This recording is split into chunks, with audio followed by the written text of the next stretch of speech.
Plastic போயிருக்கக்கூடிய பழைய ஜட்டிகளை எப்படி use பண்ணுறதுன்னு பார்க்கலாம். அதில் வந்து பார்த்தீங்கன்னா இந்த மாதிரி சர்க்கிள் ஷேப்பில் ஏதாச்சும் ஒரு பிளாஸ்டிக் மூடியோ பிளாஸ்டிக் கப்போ எடுத்துக்கோங்க. அதை வச்சு இந்த மாதிரி நீங்கள் மார்க் பண்ணி எடுத்துக்கோங்க ஃப்ரெண்ட்ஸ். சர்க்கிள் ஷேப்பில் அந்த ஜட்டிகளை கட் பண்ணி எடுத்துக்கலாம். அவ்வளோதாங்க ஃப்ரெண்ட்ஸ். இப்போ டோட்டலாக மொத்தம் 6 பீஸ் கிடைச்சிருக்கு. இது கூடவே 6 பிளாஸ்டிக் மூடிகள் வந்து எடுத்துக்கோங்க.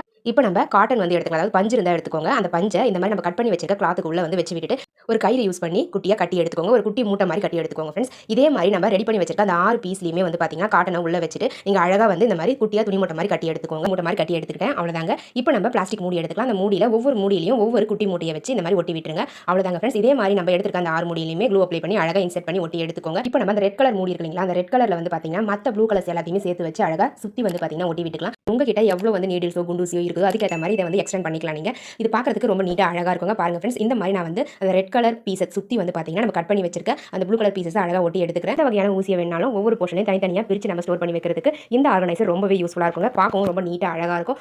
உங்களுக்கு இந்த நீடில் ஸ்டாண்ட் வந்து பிடிச்சிருந்தது அப்படின்னா மறக்காம இந்த வீடியோக்கு ஒரு லைக் தட்டி விட்டு